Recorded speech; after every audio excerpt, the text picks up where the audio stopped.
से आज बैठक करके हमने निर्देश जारी किया है। उसके ऑर्डर के अनुकूल हमने पहला ऑर्डर जारी किया है कि कल तक फुल स्मॉग टावर जो है फुल कैपेसिटी में उनको स्टार्ट किया जाए। डीपीसीसी को यह निर्देश दिया गया है। उसी तरह से रियल टाइम सोर्स अप्रोचमेंट स्टडी को किसी भी कीमत पर कल तक जो है उनका पेमेंट करके और उसको कल तक उसको चालू किया जाए।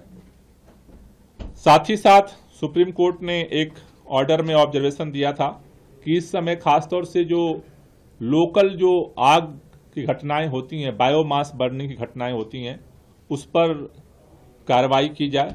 उसके लिए आज एमसीडी, डीपीसीसी और रेवेन्यू विभाग की 611 टीमें बनाई गई हैं और उनको कल से जो है स्पेशल ड्राइव चलाने का निर्देश दिया गया है, एंटी ओपन बर्निंग ड्राइव चलाने का, जिससे कि लोकल लेवल पे दिल्ली के अंदर जो छोटे छोटे जगहों पे आग लगने की घटनाएं हैं उनको कंट्रोल किया जा सके।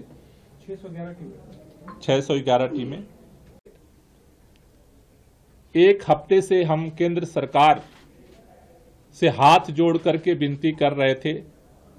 मैंने पत्र भी लिखा पर्यावरण मंत्री जी को कि चूंकि जो आज प्रदूषण की स्थिति है पूरे उत्तर भारत की है और जब तक ये पांचों राज्य केंद्र सरकार के साथ मिलकर के संयुक्त रूप से अपनी कार्ययोजना को बनाने में और उस कार्ययोजना को जमीनी हकीकत पहुंचाने में सक्रिय नहीं होंगे, तब तक प्रदूषण की जो स्थिति है उसको नियंत्रित करना काफी कठिन काम है। दिल्ली के अंदर हम लगातार ग्रेप 1 हो, ग्रेप 2 हो, ग्रेप 3 हो, ग्रेप 4 हो, सभी ग्रेप के नियमों को सख्ती के साथ लागू कर रहे हैं। लेकिन हमारे चारों तरफ सभी सरकारें जिस तरह से उदासीन और निष्क्रियता के साथ हाथ पे हाथ रख करके बैठी हैं और जिस तरह से सेंटर गवर्नमेंट चुप्पी साध करके अपने जिम्मेदारी से पीछे हटा हुआ था, मुझे लगता है कि माननीय सर्वोच्च न्यायालय के निर्देश के बाद इनकी संयुक्त बैठकें होंगी और सभी राज्यों में इंप्लीमेंटेशन पर फोकस किया जाएगा। मैं इसके लिए भी धन्यवाद करना चाहता हूं कि दिवाली आने वाली है। दिवाली के लिए पटाखों पर प्रतिबंध दिल्ली में लगाया गया।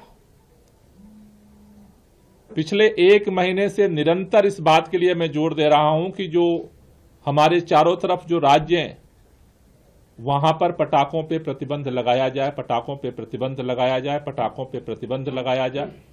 लेकिन कोई न सुनने को तैयार है न कोई बोलने को तैयार है। भारतीय जनता पार्टी की सरकारें तो ऐसा लगता है कि जैसे उनके लिए प्रदूषण कोई मायने नहीं रखता है।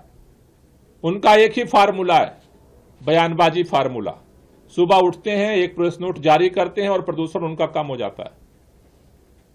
CAQM ग्रेप 1 बनाता रहे, उनको कोई फर्क नहीं पड़ता। 2 बनाता रहे, कोई फर्क नहीं पड़ता। 3 का ऑर्डर जारी करता रहे, कोई फर्क नहीं पड़ता। 4 का ऑर्डर जारी कर दिया, कोई फर्क नहीं पड़ता। जब 1 लागू हुआ तब भी भारतीय जनता पार्टी बयानबाजी कर रही थी, 2 हुआ तब भी बयानबाजी कर रही थी, 3 हुआ तब भी बयानबाजी कर रही थी, 4 हुआ तब भी बयानबाजी कर रही थी। बयानबाजी से वो केवल प्रदूषण को कंट्रोल करना चाहते हैं। और इस समय पता ही नहीं चल रहा है कि केंद्रीय पर्यावरण मंत्रालय भी है देश के अंदर और उसकी भी इस देश के प्रदूषण के प्रति कोई जिम्मेदारी है। लेकिन माननीय सर्वोच्च न्यायालय ने यह क्लियर किया कि ये जो पटाखों पे प्रतिबंध है उसको पूरे देश के लिए है और सभी लोग इसको लागू करें। मुझे लगता है कि शायद हमारी अपील का, हमारे निवेदन का तो कोई असर नहीं हुआ, लेकिन सर्वोच्च न्यायालय के शायद इस निर्देश का असर होगा और कम से कम जो इस विपरीत जो मौसम की स्थिति है, हवा की जो स्थिति है, इसमें शायद जो दिवाली का एक खतरा मंडरा रहा है कि उस समय स्थिति और खतरनाक ना हो, शायद इससे हमें थोड़ी सी जो है वो सहूलियत जो है वो शायद हमें मिल पाएगी।